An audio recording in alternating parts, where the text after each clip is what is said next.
Sio hilo tu, kwenye eneo la huduma ni wakati wa kuinuliwa kwa mtu mmoja. Ni wakati wa Mungu kuachilia wito ndani yako. Ni wakati wa Mungu kuachilia kipawa. Ni wakati wa Mungu kuachilia karama ndani ya mtu. Na anapozungumza nchi, hamaanishi taifa kwamba sasa ardhi hii anakwenda kuifanya chochote.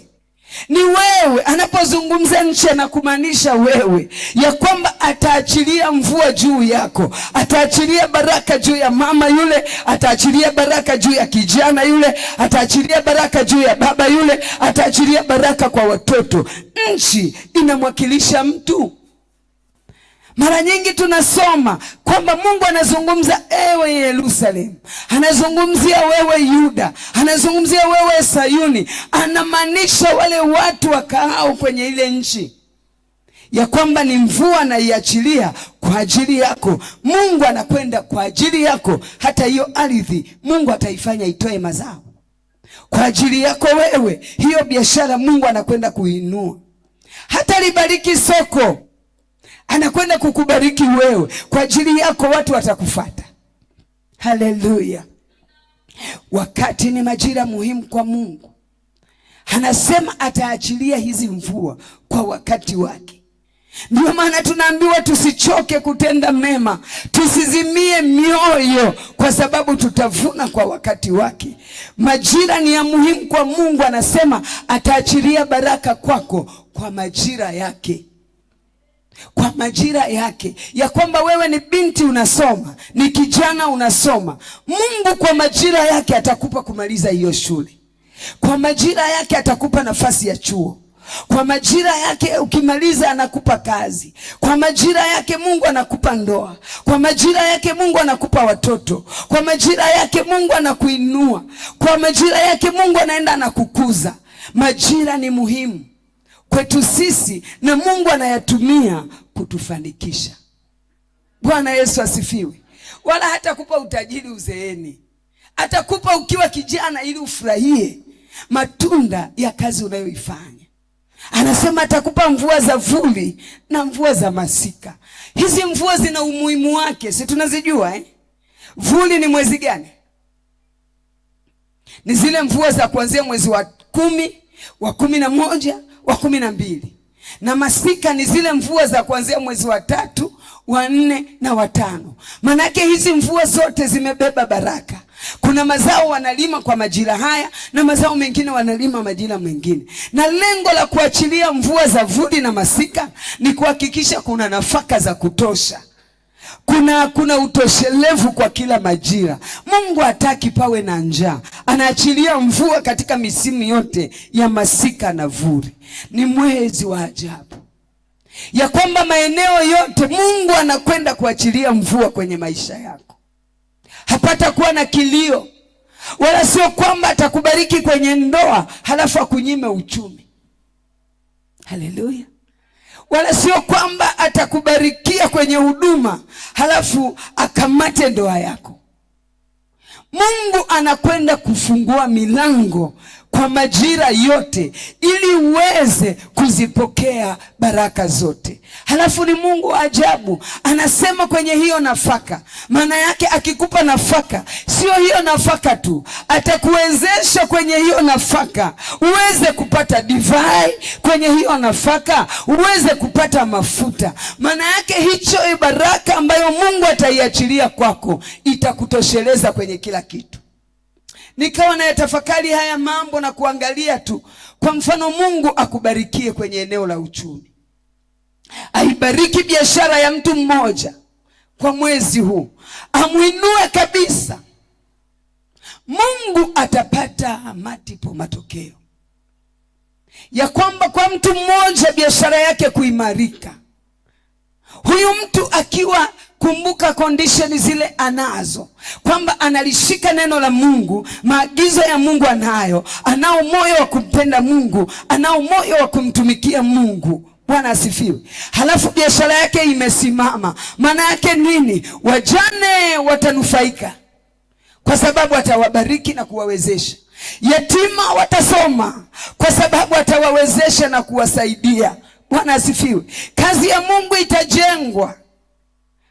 tunahitaji ujenzi, manake mtu huyo ataisimamisha kazi ya Mungu. Lakini pia watu watakaomuona wataokolewa, wataona hakika kwa Mungu ni dili. Mungu anawainua watu wake, sio kuokolewa tu. Watu watajenga trust ya kumtegemea Mungu kwenye maisha yao. Na sio hilo tu, maana yake kuna wengi wataokolewa. Na sio hilo tu, imani kwa Mungu itajengeka kwa wengi. Utamuona ni Mungu anayewainua watu kutoka mavumbini na kuwaketisha na wakuu.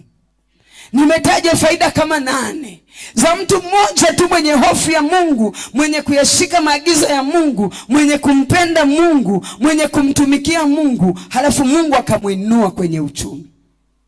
Yaangalia na maeneo yote. Mungu anataka vitu vingi vifanyike kupitia wewe. Atakapokuinua kwenye huduma, kuna mambo kama 10 hivi yatatokea. Atakapokufanikisha kwenye ndoa, kuna mambo kama 10, 20 yatatokea. Maana yake mtu mmoja atakuwa na matokeo kama 20, 30. Mungu ni Mungu wa matokeo. Bwana Yesu asifiwe. Ni mwezi wa mavuno. Jiandae kuvuna, mwana wa Mungu.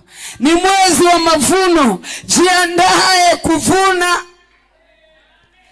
Watu wanaojiandaa kuvuna mnawajua, lakini mtu aliyelima heka zake 5 tunawajua kwamba mahindi yamekubali, yamebeba. Anayejiandaa kuvuna atafanyaje? Kuna maandalizi anakuwa nayo. Acha mioyo yetu ikaandaliwe kwa mavuno katika jina la Yesu. Roho Mtakatifu akauandae moyo wako kwa mavuno.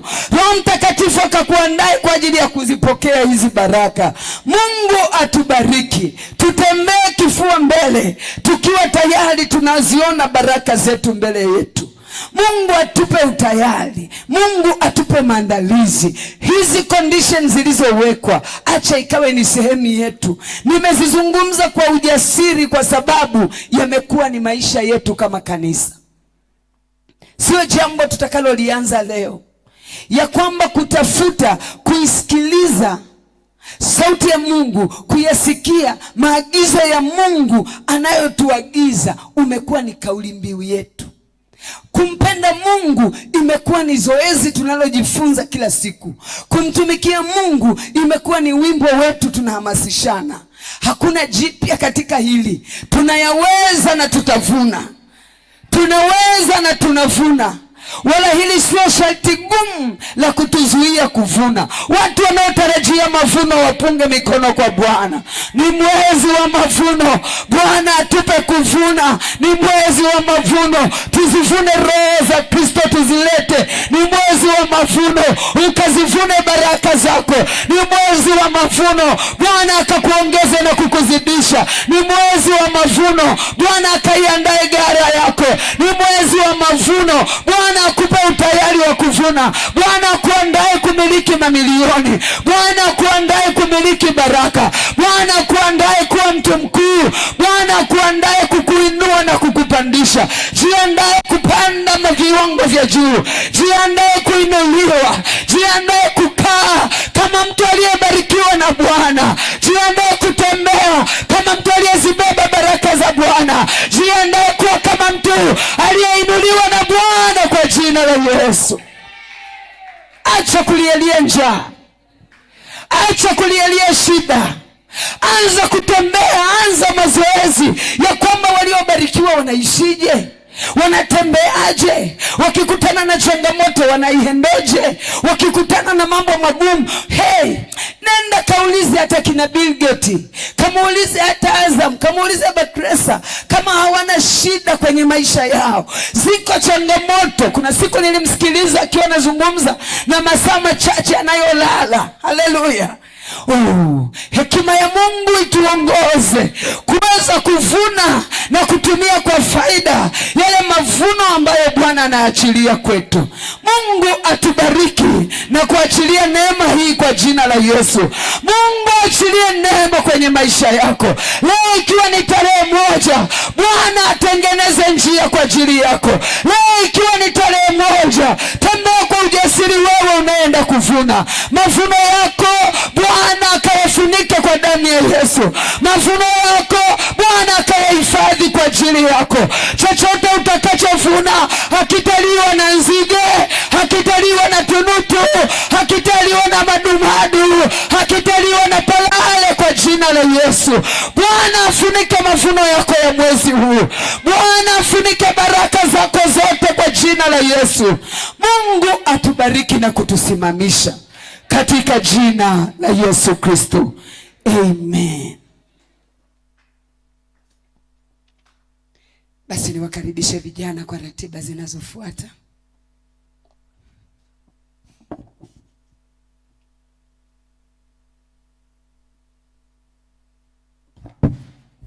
Bwana Yesu asifiwe. Haleluya. Vijana tijieni. Bwana Yesu asifiwe. Vijana tijieni. Tusimame sasa. Tumeamka, nguvu moja, tunasonga mbele, neema ipo juu yetu. Haleluya. Huu ni mwezi wa mavuno. Mnanizailisha. Msimame. Vijana tijieni. Tumeamka, nguvu moja, tunasonga mbele, neema ipo juu yetu. Amina. Kwanza nafurahi sana kwa sababu hili neno la mwezi ni kama limekuja wakati wetu. Ni wakati sahihi kabisa kwa sababu tumeingia mtaani, tumeenda kuhubiri Injili.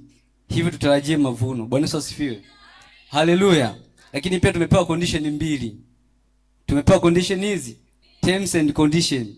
Tumepewa masharti mawili kwamba ili tuweze kupokea mavuno lazima tufanye jambo la kwanza. Kuna hela hapa. Jambo la kwanza ya kwanza ni kusikiliza sauti ya Bwana. Bwana Yesu asifiwe. Na sauti ya Bwana Mungu azikuja moja kwa moja na kutokea huyu hapo. Afu anakupa maelekezo. Hapana. Unaweza kupa maelekezo kwa kupitia kiongozi wako. Anza kupa kiongozi hapa, mwenyekiti wetu maelekezo ufanye. Sauti yangu imepitia kwa kiongozi ukapuuzia. Uko umepishana na Mungu. Bwana Yesu asifiwe. Mchungaji hapo, mwalimu anaweza kutoa maelekezo usifuate, uko umepishana na sauti ya Bwana. Haleluya. Lakini pia jambo la pili ni kumpenda Mungu kwa moyo wako wote na nguvu zako zote. Bwana Yesu asifiwe. Haleluya. Vijana wote tuna nguvu, si ndio? Wote nguvu tunazo. Bwana Yesu asifiwe. Ukimpenda Mungu utasikiza sauti yake. Haleluya. Basi tunashukuru sana mchungaji kwa neno la mwezi. Tunashukuru sana. Basi wakati ni wa matoleo, andaa sadaka yako. Wakati ambao tunakwenda kumtolea Mungu.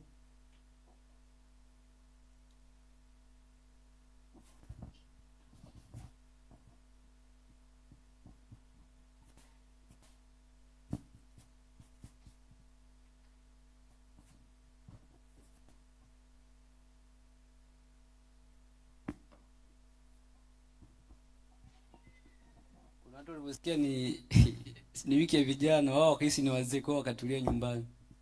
Labda hatukueleka vizuri. Yaani tutaongeza si vijana lakini wote tunatakiwa muwepo. Sababu naona 90% hapa ni vijana kweli wote. Wote ni vijana wote. Wazee wamechimba.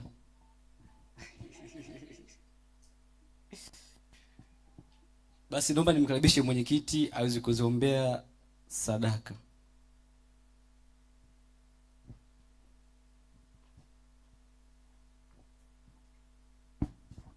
Bwana Yesu asifiwe sana.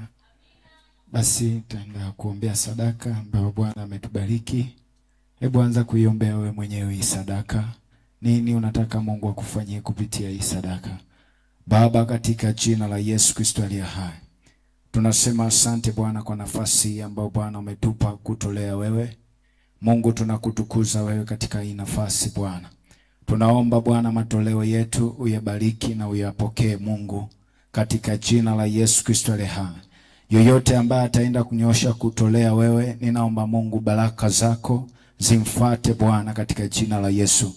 Kuanzia nyumbani Bwana, kuanzia Bwana katika familia zao Mungu, ninaomba Bwana wabariki katika jina la Yesu Kristo aliye hai. Na hii sadaka Bwana Mungu ikafanye kitu katika